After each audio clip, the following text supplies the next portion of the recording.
Hello everyone. आज के session के अंदर हम लोग कवर करने वाले हैं नेचुरल लैंग्वेज प्रोसेसिंग चैप्टर।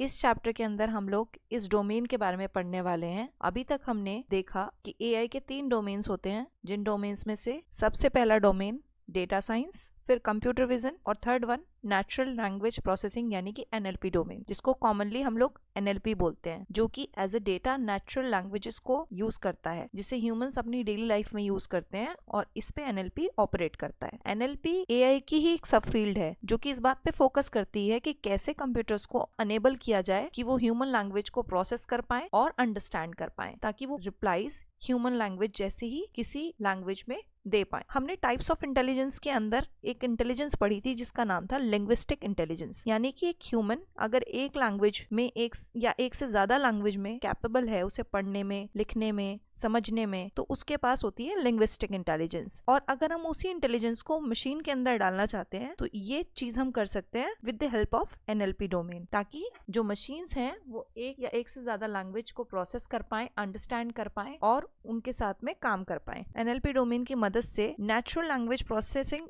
यानी कि ह्यूमन लैंग्वेज को प्रोसेस करके एक मशीन ह्यूमंस की तरह किसी भी ह्यूमन से कम्युनिकेट कर सकती है, ह्यूमन की लैंग्वेज को समझकर उनके क्वेरीज को आंसर कर सकती है, रिस्पॉन्सेज प्रोवाइड कर सकती है, सॉल्यूशंस दे सकती है। तो ये सारे काम एनएलपी डोमेन की हेल्प से इजीली हो सकते हैं। आज के वर्ड्स में अगर देखा जाए तो बहुत सारी ऐसी चीजें हैं जिसमें एआई यूज हो रही है और उनमें से काफी सारी एप्लीकेशंस ऐसी हैं जो एनएलपी की मदद से होती हैं। अब अगर हम बात करें, एनएलपी जो है वो सब फील्ड है linguistic, computer science, information engineering और एआई की, जो कि इस बात पे कंसर्न होती है कि कैसे कंप्यूटर्स और ह्यूमन के बीच में इंटरेक्शन हो, ताकि कंप्यूटर को ऐसे प्रोग्राम किया जाए ताकि वो ज्यादा से ज्यादा नेचुरल लैंग्वेज को समझ पाए और उसे एनालाइज कर पाए। बट ये कंप्यूटर करते कैसे हैं, वो कैसे समझते हैं कि हम क्या बोल रहे हैं? ये चैप्टर जो है वो उस सब के बारे में और सब कुछ डेमोन्स्ट्रेट करने के बारे में है। तो इससे पहले हम लोग एनएलपी के डीपर पार्ट में जाएं। सबसे पहले आप इस गेम के साथ अपना एक्सपीरियंस कीजिए जिसका नाम है मिस्ट्री एनिमल। ये एक गेम है जिसका लिंक आपकी हैंडबुक के अंदर ही प्रोवाइडेड है। आप इस लिंक को गूगल क्रोम पे टाइप करेंगे और इसी गेम को आप खेल के देखेंगे तो आपको पता लगेगा कि इस गेम के अंदर अलग अलग एनिमल्स की साउंड आपको मिलेगी। मिस्ट्री एनिमल का नाम ही इसे इसलिए दिया गया है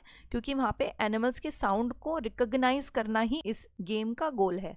तो इस गेम को आप एक्सपीरियंस कीजिए, उसके बाद देखिए कि एनएलपी डोमेन किस तरीके से काम करता है। अब बात करते हैं applications of natural language processing की, यानी कि उन एप्लीकेशंस के बारे में हम बात करने वाले हैं जिसमें एनएलपी डोमेन यूज होता है। जब से आर्टिफिशियल इंटेलिजेंस इंट्रोड्यूस हुआ है तब से आज तक वो हमारी लाइफ का बहुत इंटीग्रल पार्ट बन गया है। इसकी बहुत सारी एप्लीकेशंस हम लोग अपनी डेली लाइफ में ज्यादातर यूज कर रहे हैं और बहुत सारे लोग इसे यूज कर रहे हैं। तो कुछ ऐसी एप्लीकेशंस हैं जो एनएलपी बेस्ड हैं और एनएलपी की हेल्प से हम उन्हें अपनी रियल लाइफ सिनेरियो के अंदर यूज कर पा रहे हैं।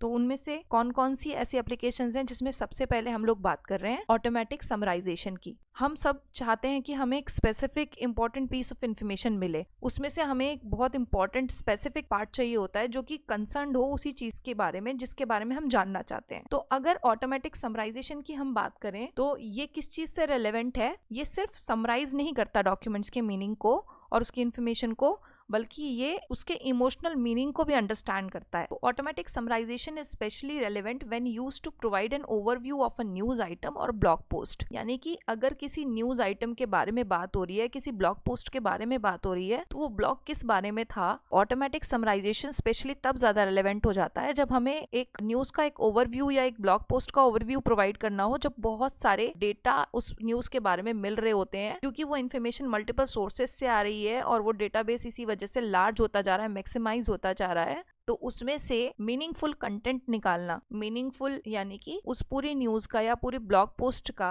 चाहे वो कितने भी सोर्सेज से क्यों ना आया हो, उसका पर्टिकुलर एक ओवरव्यू निकाल के देना, that is the work of automatic summarization which can we do with the help of NLP domain. Next is sentiment analyse. Sentiment analyse का मेन गोल होता है सेंटिमेंट्स को, यानी इमोशंस को, फीलिंग्स को, इनको आइडेंटिफाई करना। अगर कोई पोस्ट हम लोग डाल रहे हैं अपने किसी भी सोशल मीडिया हैंडल पे, चाहे वो पोस्ट किसी प्रोडक्ट के बारे में है, किसी कंपनी के बारे में है, किसी पर्टिकुलर एडवर्टाइजमेंट के बारे में है, किसी भी चीज के बारे में है, तो उसको एनालाइज किया जा सकता है। उस पोस्ट के इमोशंस को चेक करके ये बताया जा सकता है एनएलपी डोमेन की हेल्प से कि वो पोस्ट किस चीज से रेलेवेंट है, यानी यानी कि उस पोस्ट में क्या चीज बोली जा रही है। तो ज्यादातर जो कंपनीज होती हैं वो एनएलपी एप्लीकेशंस को यूज करती हैं सेंटिमेंट एनालिसिस के लिए, जब उन्हें ये जानना होता है कि कस्टमर का उनके प्रोडक्ट को लेके क्या ओपिनियन है, ताकि वो ये समझ पाए कि उन्हें अपने कस्टमर्स को क्या सर्विस देनी है, कस्टमर्स को उनकी कंपनी का प्रोडक्ट पसंद आ रहा है कि नहीं आ रहा है, या उन्हें किस जगह पे इम्प्रूवमेंट की जरूरत है, so that they can improve their sale. तो कस्टमर्स के परचेजिंग डिसीजंस जानने के लिए, कस्टमर्स की चॉइसेस जानने के लिए, कस्टमर्स के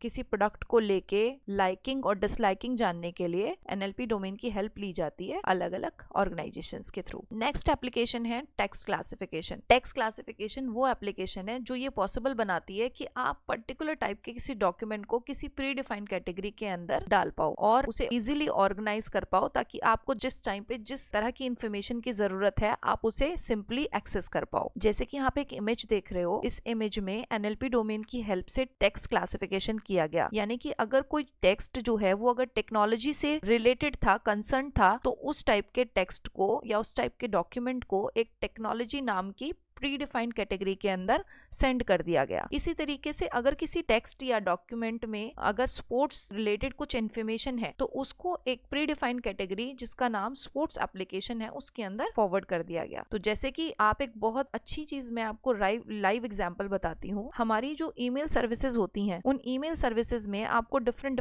टैब्स मिलते हैं। जैसे कि अगर मैं जीमेल का एग्जांपल लूँ तो जीमेल के अंदर आपको अलग अलग टैब्स मिलते हैं, primary tab, promotion tab, update tab. इस तरीके के जो टैब्स हैं, इन टैब में आप देखेंगे कि जो आपकी प्राइमरी मेल्स हैं, आपके प्राइमरी सोर्सेज से आपको मेल्स आती हैं, वो सारी मेल्स आपको प्राइमरी वाले टैब के अंदर रिसीव होती हैं। और जो मेल्स अननोन सोर्सेज से आती हैं, ऐसा कंटेंट होता है जो किसी के कुछ खास काम का नहीं है और डेंजरस हो सकता है, कि सिस्टम के लिए कोई हार्मफुल कंटेंट हो सकता है, जैसे कि कोई वायरस वगैरह हो सकता है। तो इस तरह की मेल्स जो होती हैं वो ज्यादातर स्पैम नाम के टैब के अंदर या कैटेगरी के अंदर ऑटोमेटिकली फॉरवर्ड हो जाती हैं। और जो मेल्स सोशल मीडिया हैंडल से आ रही हैं वो सारी मेल्स सोशल टैब के अंदर कैटेगराइज्ड हो जाती हैं। अगर कोई प्रमोशनल एक्टिविटी हो रही है किसी प्रोडक्ट को लेके तो वो ज्यादातर इस तरीके की मेल्स जो होती हैं वो प्रमोशन टैब के अंदर कैटेगराइज्ड हो जाती हैं। So this is the big example of text classification. तो एनएलपी डोमेन की हेल्प से ही ये टेक्स्ट क्लासिफिकेशन होता है। अब हम बात करेंगे वर्चुअल असिस्टेंट्स की, जो कि आजकल बहुत पॉपुलर है। आज के दिनों में हम लोग गूगल असिस्टेंट, कोर्टाना, सीरी, एलेक्सा, इन सबको अपनी डेली लाइफ में यूज करते हैं और ये हमारी लाइफ का एक इंटीग्रल पार्ट बन चुके हैं।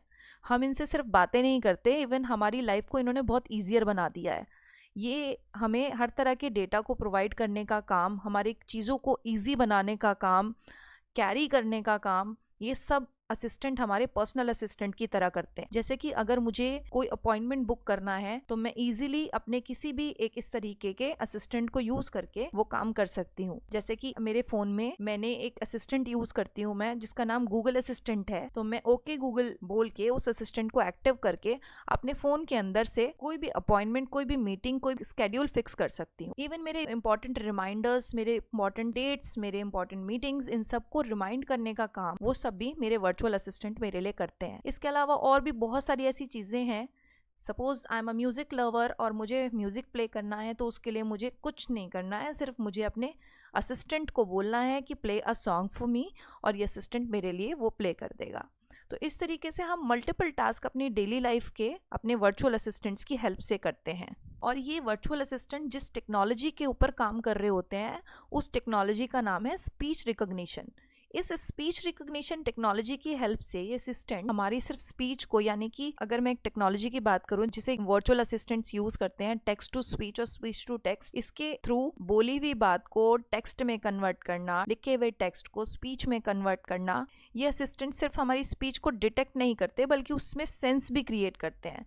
तो रिसेंट रिसर्चर्स के अकॉर्डिंग बहुत सारे और भी एडवांसमेंट एक्सपेक्ट किए जा रहे हैं नियर फ्यूचर्स में इन वर्चुअल असिस्टेंट्स की हेल्प से। तो ये कुछ एप्लीकेशंस हैं जिनके बारे में हमने अभी बात करी, ये कुछ एनएलपी की एप्लीकेशंस थी। इसके अलावा एनएलपी के और भी बहुत सारे एप्लीकेशंस हैं, लाइक चैटबॉट्स है। चैटबॉट्स को आप डेली लाइफ में यूज करते हो, जिसमें अलग अलग जो आपकी ऑर्गेनाइजेशंस हैं उनके साथ आप कम्युनिकेट करने के लिए फर्स्ट हैंडल पे आप लोग चैटबॉट्स के ही साथ ही कम्युनिकेट कर पाते हो, मतलब कम्युनिकेट करते हो। चैटबॉट्स के बारे में हम आगे इस चैप्टर में ही और डिस्कस करने वाले हैं। और इसके अलावा सोशल मीडिया मॉनिटरिंग भी हम एनएलपी की हेल्प से ही पॉसिबल हो पा रही है। जैसे कि बहुत सारे ऐसे सोशल मीडिया हैंडल्स हैं जिसपे लोग कमेंट्स करते हैं, रिप्लाई करते हैं, किसी पोस्ट को डालते हैं, तो उनकी मॉनिटरिंग कि कौन सी पोस्ट किस पर्टिकुलर सेंटिमेंट को लेके की गई है, उससे क्या चीज बोली जा रही है, क्या चीज एक्सप्रेस की जा रही है, कोई चीज हार्मफुल तो नहीं। वो सारी सोशल मीडिया की मॉनिटरिंग भी एनएलपी डोमेन की हेल्प से ही की जाती है। इसके अलावा बहुत सारी कंपनीज जो हैं वो कस्टमर कितना सेटिस्फाइड है उनके प्रोडक्ट से, वो सर्वेज जो हो रहे हैं वो भी सारे सोशल मीडिया हैंडल से हो रहे हैं, तो उन सब की मॉनिटरिंग भी एनएलपी डोमेन से होती है। इसके अलावा एनएलपी का स्कोप और भी बहुत जगह पे है, जैसे एजुकेशन में, ट्रेनिंग फील्ड में, ग्रामेटिकल जो मिस्टेक्स को ऑटोमेटिकली ठीक करने वाला जो ऑप्शन देखते हो वो सब भी एनएलपी डोमेन की हेल्प से ही होता है।